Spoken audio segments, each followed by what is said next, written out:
बिस्मिल्लाहिर्रहमानिर्रहीम। अस्सलाम वालेकुम। तमाम देखने वालों को बहुत बहुत सलाम और खुश आमदेद मेरे ऑफिशियल यूट्यूब चैनल तस्लीम साबरी।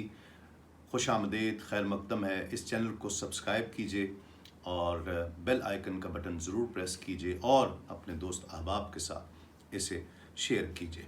नाज़रीन किराम, ग़ज़वा खैबर का मौका है और आका अलैहिस्सलाम अपने जानिसार सहाबा के साथ खैबर के मकाम पर तशरीफ़ फरमा हो चुके हैं और वहीं खैबर का एक रहने वाला एक शख्स है जिसका नाम असवद राई, और वो चरवाहा है, मवेशियों को चराता है। यहूदी जो खैबर में मुकीम हैं उनके मवेशियों को चराता है और वो इतना सहराओं से इतना मानूस हो चुका है कि वो अपना अक्सर वक्त बस जंगलों में ही गुजारा करता था मवेशियों के साथ, और मवेशियों से भी उसको बहुत मोहब्बत थी और सहराओं से भी और जंगलों से भी वो इतना मानूस हो चुका हुआ था कि वो वहीं पर ज़्यादा वक्त गुजारा करता था।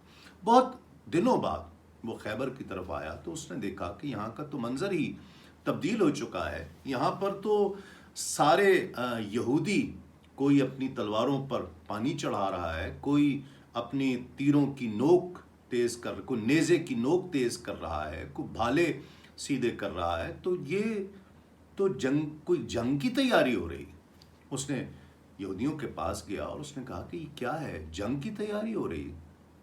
उसने कहा तुम्हें पता नहीं है, तुम पागल हो, तुम्हें पता नहीं है। एक शख्स पैदा हुआ है जिसने अब नबूवत का दावा किया है और हमारे खुदाओं का इनकार करता है, और वो ये कहता है कि उसके उसके साथी बहुत जानिसार हैं और बहुत दीवाने हैं और वो उसके लिए जान देने के लिए तैयार हैं। तो तुम्हें पता नहीं है कि वो उनसे जंग हो रही है, हम तो उन्हें मानते नहीं हैं, उनसे जंग करने के लिए। और आज अपने ज़ोम में उसने कहा कि आज तो हम उनकी खबर लेंगे।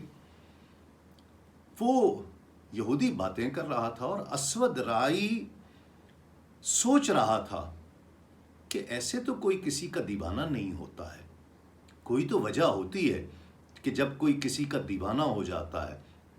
और फिर एक दीवाना नहीं है, सैकड़ों हजारों दीवाने हैं जो उनके साथ हैं और उनके एक इशारे पर अपनी जान तक निछावर कर देने के लिए तैयार हैं। ऐसा उस शख्सियत में क्या है? उसे ये शौक़ पैदा होने लगा, ये तजस्सुस पैदा होने लगा। अंदर से कहीं आवाज़ आई कि ऐसे कोई किसी का दीवाना नहीं होता है। यकीनन ए असवद राई, तू मान ले, ये मौका है तेरे लिए कि वो अल्लाह का सच्चा नबी है। तलाश करता हुआ खैबर के पास बाहर जहाँ आका अलैहिस्सलाम ने डेरे लगा रखे थे वहाँ पर पहुँचा, आका अलैहिस्सलाम की ज़ियारत की और कहा कि आप कौन हैं? आका अलैहिस्सलाम ने फरमाया कि मैं मोहम्मद हूँ सल्लल्लाहु अलैहि वसल्लम और अल्लाह का रसूल हूँ।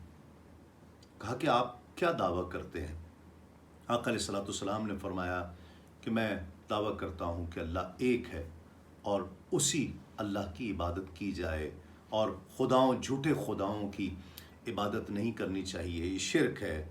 और इस मकसद के लिए अल्लाह ने इंसानों की हिदायत के लिए मुख्तलिफ़ अदवार में, मुख्तलिफ़ वक्तों में बहुत से नबियों को, रसूलों को दुनिया में भेजा है, और मैं अपने रब का आखिरी नबी हूँ जो इस दुनिया में तशरीफ़ लाए हैं।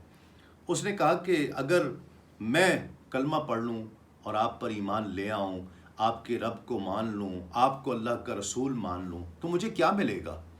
आका अलैहिस्सलाम ने फरमाया कि आखिरत की आसाइश और राहत का मैं तुमसे वादा करता हूँ।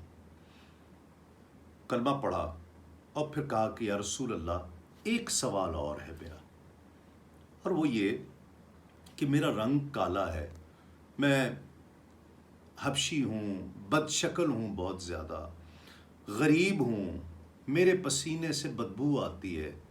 मैं इसलिए कई कई दिन शहर की तरफ नहीं आता हूँ कि लोग कहीं मेरे पसीने की बदबू के ताफ़ुन से, मेरे पसीने के ताफ़ुन से कहीं मुझे निकाल ना दें।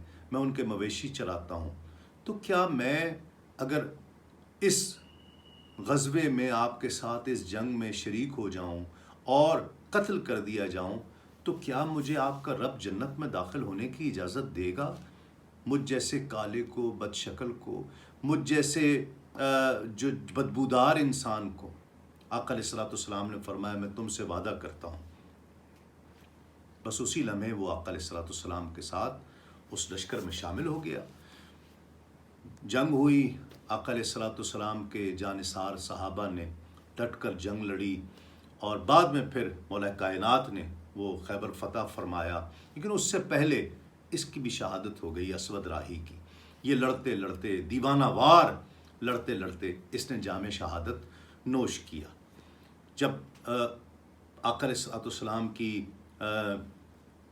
جانثار صحابہ کی لاشیں آقا علیہ السلام کے سامنے لائی گئیں تو اس میں اسود رائی بھی تھا، جسے دیکھ کر روایت میں آتا ہے کہ آقا علیہ السلام کی آنکھیں بھیگ گئیں، اور فرمایا اپنے صحابہ سے کہ میرے ساتھیوں سنو، یہ اس وقت جنت کے پانی سے نہلایا گیا ہے، یہ اس وقت جنت کی حوریں اس کے پسینے سے اپنے پسینے کو عطر کی صورت میں اپنے آنچل سے لگا رہی ہیں، اور عالم یہ ہے کہ جنت الفردوس کے بام و در اسود رائی کی خوشبو سے مہک رہے ہیں، اور اس کے در و دیوار جگمگا رہے ہیں۔ اس کی خوشبو سے، اس کی چمک سے، اس کی نورانیت سے عالم یہ ہے کہ رب اس سے راضی ہو گیا ہے۔ ناظرین کرام، اپنا اپنا نصیب ہے، اپنا اپنا مقدر ہے۔ کیا مقدر اسود رائی نے پایا کہ کچھ لمحات پہلے، ابھی 24 گھنٹے بھی نہیں گزرے ہیں، اور اسلام قبول کیا ہے، آقا علیہ السلام کی زیارت کی ہے، کلمہ پڑھا ہے اور جہاد کیا ہے۔ شاید کوئی نماز بھی پڑھی ہے یا نہیں، کوئی روزہ نہیں رکھا ہے، لیکن اللہ رب العزت نے اسے یہ منصب عطا کیا کہ جس کے لیے آقا علیہ السلام فرما رہے ہیں کہ جنت کے بام و در اس کے نور سے جگمگا اٹھے ہیں، اور جنت کی حوریں اس کے پسینے کو عطر کی طرح اپنے کپڑوں پر اور اپنے آنچل پر لگا رہی ہیں۔ یہ مقام ہے اسود راہی کا، اور ایک جہاد نے اسے یہ مقام عطا کیا۔ رب کی بارگاہ میں جان کا نذرانہ پیش کرنے کا اللہ رب العزت نے اسے یہ انعام عطا کیا ہے۔ اللہ رب العزت ہمیں بھی توفیق عطا فرمائے۔ آج کے لیے اتنا ہی۔ تسلیم صابری کو اجازت دیجیے، انشاءاللہ آپ سے نیکسٹ ویڈیو میں ملاقات ہوگی۔ سبسکرائب کرنا مت بھولیے گا، اور بیل آئیکن کا بٹن ضرور پریس کیجیے، اور آپ کو اگر ویڈیو پسند آئی ہے تو اپنے دوست احباب سے اسے شیئر کیجیے۔ السلام علیکم، تسلیمات۔